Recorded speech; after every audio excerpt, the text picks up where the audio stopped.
I'm your host, Neil Johnson. So excited to be with you and to share the news with you. And we've got great news to cover, folks.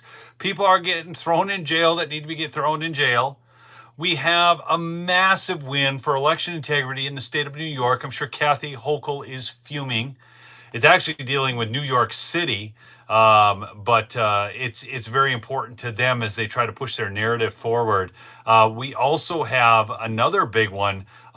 Judge blocking Trump deportations played a key role in Trump-Russia FISA saga. We're going to get into that.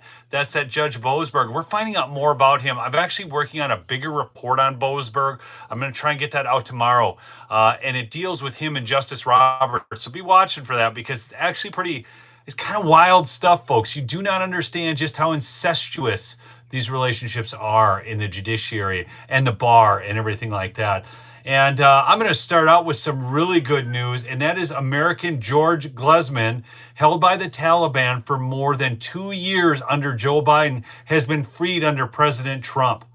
George Glesman, 66, an American citizen, spent more than 2 years being held by the Taliban while Joe Biden was in office, and he was just released from detention in Afghanistan on Thursday. Secretary of State Marco Rubio shared this news in a statement. Today, after 2.5 years of captivity in Afghanistan, Delta Airlines mechanic George Glesman is on his way to be reunited with his wife. Folks, this is now, I think this is the third hostage released from Afghanistan.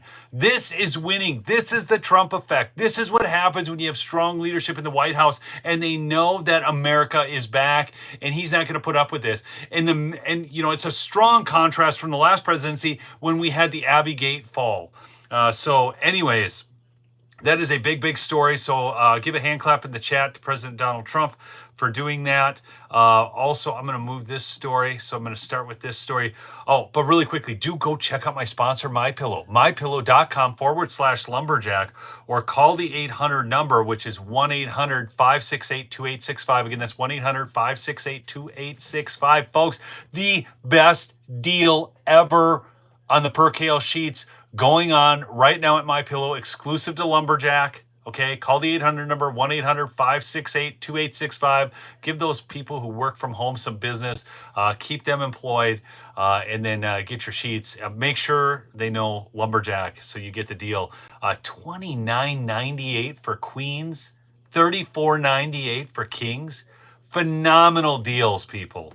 So it's the lowest price ever on those. And while you're there, you can get yourself some pillows. Some of those travel pillows are still $9.98. Some of the standard My Pillows, or you can get some of the other products you're not thinking of, like shirts. He's got shirts, slippers, bathrobes, towels. He's got the best towels there are, period. All right, on to the news. Folks, this is a big one. New York's highest court, oh my word, Out of the Mud Ministry, thanks so much for that super chat. I'm going to hit a little, trying to hit a little love on that. But anyways, I couldn't. But anyways, thank you so much. You know how long it's been? I mean, I have been demonetized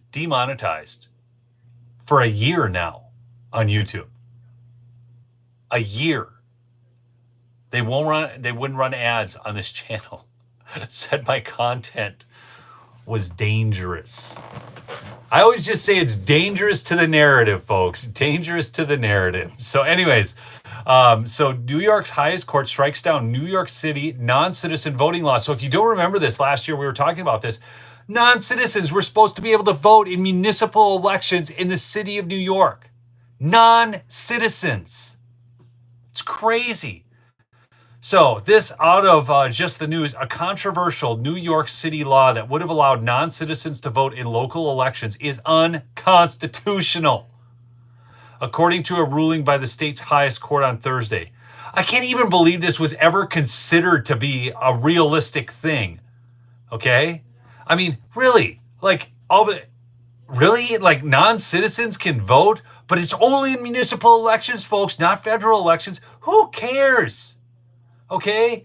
Now, just wait till you hear there was a dissenting judge, and wait till you hear his reasoning on that. Do me a favor, though. I forgot to ask. Please smash that like and chat in with where you're from so I can see where everybody's from. And help get the stream out there. All right. The 6-1 ruling by the New York Court of Appeals sided with Republicans who challenged the law according to a clause in the state constitution, arguing that a clause in the state constitution that every citizen shall be entitled to vote. Again, the clause is every citizen shall be entitled to vote. Refers, get this, only to U.S. citizens. Oh no, you gotta be kidding me. Of course, but listen to this. Americans have fought over the meaning of citizenship and the right to vote since the earliest days of our republic, Chief Judge Rowan Wilson wrote in the 23-page ruling for the majority. Whatever the future may bring, the New York Constitution, as it stands today, draws a firm line restricting voting to citizens. A firm line. The High Court's lone dissenter. So in New York, this was so big of a bar that it was 6-1, but the lone dissenter said this. And the name, Associate Judge Jenny Rivera. I'm sorry, but I don't see these lady judges making a lot of good decisions. I know the guys are not so good, but just look at our Supreme Court. You know, not all the guys are great, but I'm telling you, there isn't. We're not getting great. I'm just saying. Okay, so Judge Jenny Rivera argued that the state's home rule law allows cities to determine who gets to vote in local elections, and that the state constitution does not prohibit localities from exercising their home rule authority to enfranchise non-citizens. Still, she said, the law should be subject to a referendum. Local Law 11 would vastly expand the franchise in New York City, a locality that is home to approximately 3.1 million immigrants, of whom 27% are lawful permanent residents or hold another form of lawful status, Rivera wrote in a 32-page dissenting opinion. It provides a means for this significant part of the city's population to have a voice in their government. It's not their government, man. What? They are not U.S. citizens. It's not their government. Do y'all get this? Freaking, what is this? It provides a means for this significant part of the city's population to have a voice in their government. It's not their government. What is this idiot's problem, Rivera? Gosh. The proposal, which was approved by Democrat-controlled New York City Council in 2021, called for allowing green card holders and others living in New York City with federal work authorization to vote in local elections for offices, including mayor and city council. And don't kid yourself for a second. The end goal of this is for it not even to be just green card holders, folks. But what do you think their end goal in all this was? And it wasn't going to stop at municipal elections. What do you think the end goal, my beautiful, lovely audience? Okay, please do chat in and give me your answer. What do you think the end goal of this was? Because I'll guarantee you it wasn't just to have green card holders vote in New York City. Okay? It's not. Because they keep pushing the line. Yeah, thank God Kamala didn't win, Philip. That's right. Okay? Exactly, Dan. Get anyone to vote. Get anyone to vote in every election. It is not about counting legal votes for these people. It's just about counting votes. All right. But it's a big win because it was a 6-1 decision, and this lone dissenter is obviously a nut job. Now, something I want to mention. I was never a big fan of electric cars. I'm becoming a big fan of electric cars because I'm becoming a big fan of Elon Musk.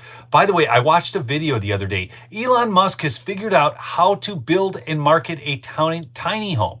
One of these tiny homes for under $8,000. I'm not kidding you. Under $8,000. You should check it out. Go look it up. It's like $7,800 and some dollars or something like that. A complete tiny home, 240 square feet with a dishwasher and all these other things for under $8,000. So Boxable's another company that has these tiny homes, which, tiny homes have their place. I got all these kids, so tiny home isn't going to work. Okay. But those tiny homes do provide a real housing solution for a lot of people at 240 square feet for under $8,000. Woo! The guy does it. And here's what's really wild. See, these liberals all hate him right now. But do you know how he's doing this so cheap? He is utilizing recycled material, waste material from his car building process, aluminum, along with carbon fiber and so on, to create these shells. And then his line is so efficient. His factories are so efficient. Okay, $7,579. Thank you, Fred. I mean, I knew it was ridiculous. I mean, it's almost like you can't even say the price, $7,579. And then it reutilizes gray water for non-potable water, saves about 70%. So this is like the most environmentally friendly, eco-conscious solution for a home. And these greenies are trying to take down Elon Musk. Okay? It's just wild. So anyways, but you've seen what's going on out there in terms of the Tesla dealerships getting firebombed with Molotov cocktails. Well, listen to this. Pam Bondi has announced serious federal charges for 3 defendants who terrorized Tesla with Molotov cocktails. Let this be a warning. If you join this wave of domestic terrorism against Tesla properties, the DOJ will put you behind bars. 5 to 20 years. So these 3 people are being charged with up to 20 years. Listen to this though. Here's the 3 announced. Now another guy was just arrested for keying a Tesla. So this is like these things. Do you know Teslas have cameras all over them? They have what's called Sentry mode. So all these people are getting caught on camera. These idiots. Like imagine thinking that this was a good idea and you were somehow on social media, had somebody telling you, you should go key Teslas, and then this happens to them. Attorney General Pam Bondi announces severe charges against Tesla arsonists. All 3 defendants will face the full force of the law for using Molotov cocktails to set fire to Tesla cars and charging stations. The days of committing crimes without consequence have ended, said Attorney General Pam Bondi. Let this be a warning. If you join this wave of domestic terrorism against Tesla properties, the Department of Justice will put you behind bars. One defendant, also armed with a suppressed AR-15, was arrested after throwing approximately 8 Molotov cocktails at a Tesla dealership located in Salem, Oregon. Apparently, they had the suppressed AR in case they ran into trouble. I mean, it certainly wasn't to defend their home or defend their person, I guess, unless it was to defend their person from the law, okay? Anyways, another was arrested in Loveland, Colorado after attempting to light Teslas on fire with Molotov cocktails. The defendant was later found in possession of materials used to produce additional incendiary devices. In Charleston, South Carolina, a 3rd defendant wrote profane messages against President Trump around Tesla charging stations before lighting the charging stations on fire with Molotov cocktails. Each defendant now faces serious charges carrying a minimum penalty of 5 years and up to 20 years in prison. The Department of Justice is committed to ending all acts of violence and arson directed at Tesla properties and otherwise. This is again, folks. So, when I remember when Target came out with what I felt were bridges too far. And what I did was I just quit shopping at Target. Do you guys all understand what I'm saying here? It wasn't that hard. I'm like, you know what? I don't really agree with Target. I'm just not going in their stores. I'm just not going to buy their stuff. Thank you so much, Lou. I see that. Thanks for that super sticker. But I just decided I wouldn't buy there. When I saw other, like Amazon went down Wokester Road, I'm like, I'm just not going to buy Amazon. It was easy. I didn't need to throw Molotov cocktails at, Amazon delivery vans or something. It's insane. I mean, so, their answer is domestic terrorism. Or remember the Summer of Love protests? I just didn't shop there. Or I just, produced some videos. I showed up as an election judge. I did things within the system, okay? Ridiculous. All right. Moving on. Judge Boseberg. The judge blocking Trump deportations played a key role in Trump-Russia FISA saga.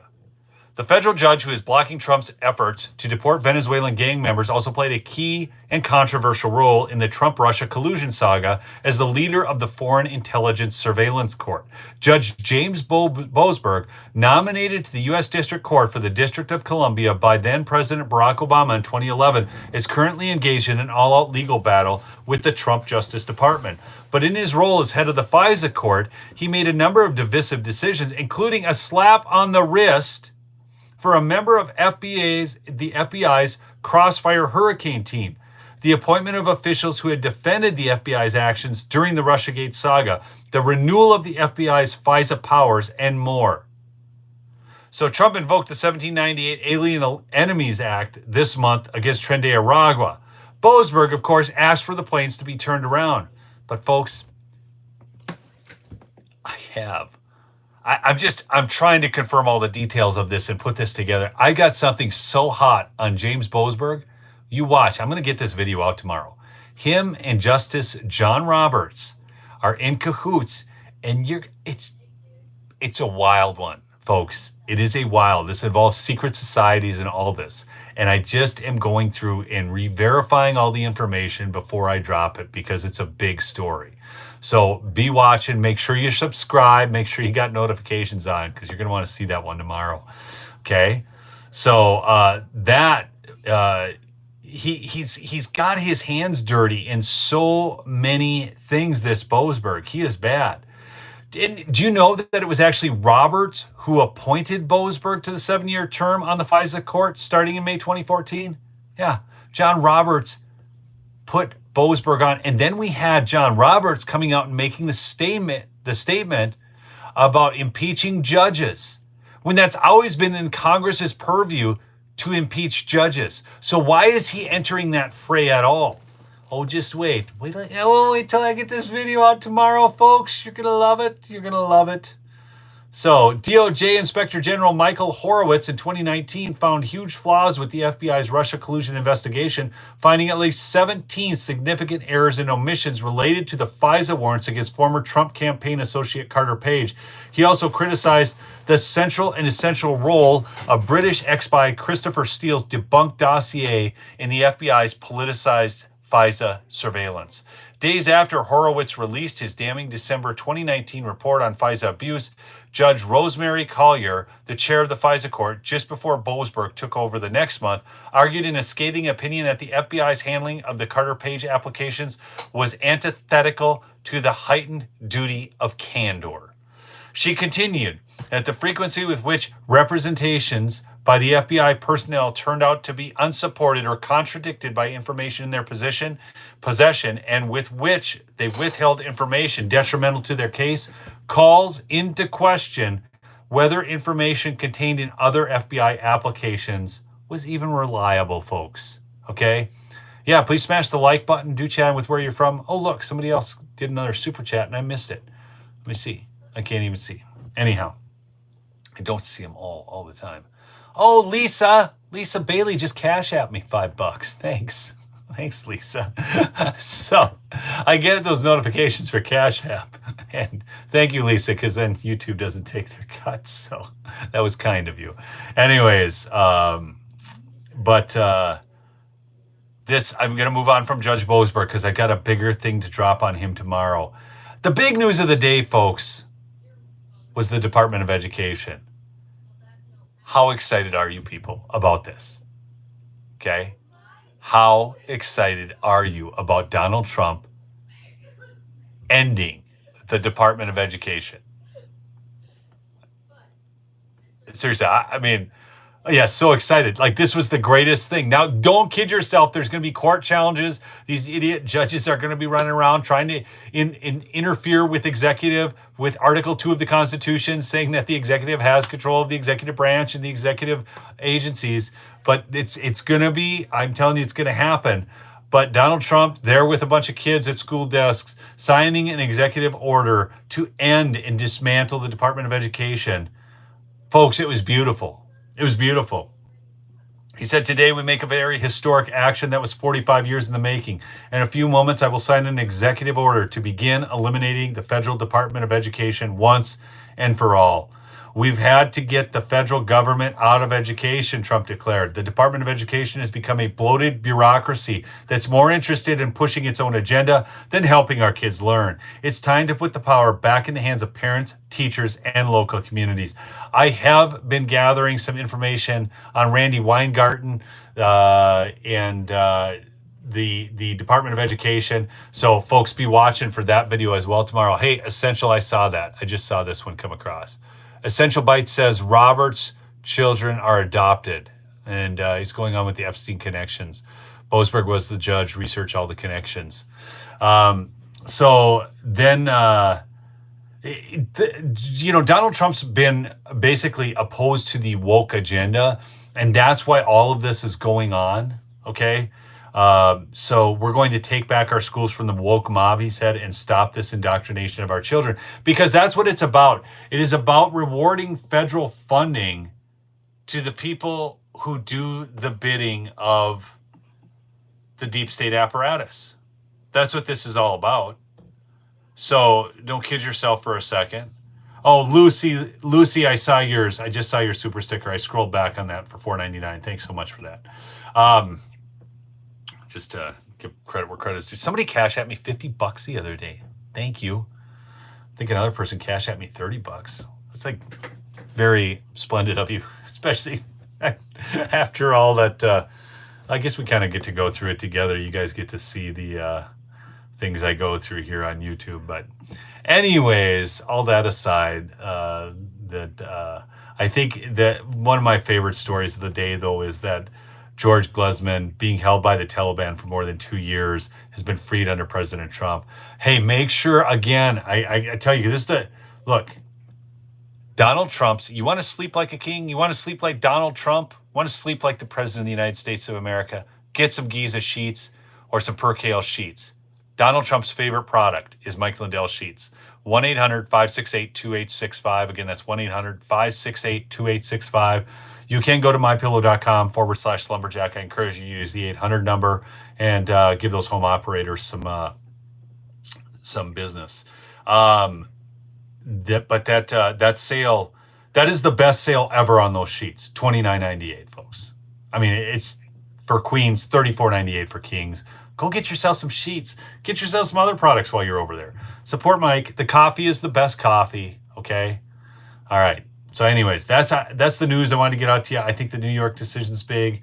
I think there's just a lot of great things going on. I'm gathering for a couple key videos I want to do tomorrow. So again, just make sure you're paying attention to the channel. People tell me they're not getting their notifications. I do try to get those out through locals as well. So if you're not subscribed to my locals, you have to enter your email address. And typically when I go live, what I try to do is send out an email notification through locals. And I run out of space on those at some point, but it does give you another chance to get notified. People are constantly telling me they're not getting their notifications. They're getting unsubscribed. I don't know how that works. I know that if I do too many videos in a day or too many within a 24-hour period, I should say that you don't get the notifications on those. So they only allow 3 a day. But I did 2 today, so hopefully y'all got your notifications. And thanks so much for your support over the years. I am excited that the channel got remonetized. Of course, I do have a couple sponsors because, I've been through this now multiple times with YouTube. I don't know why I'm so special. I'm still trying to figure out why I am so special. Okay. I don't know. I mean, it really is wild to me that they love me so much that they give me all this special attention. But it's fun to see your super chats again. Yeah, you guys are great. So anyhow, we'll see you on the next episode. All right. Peace out.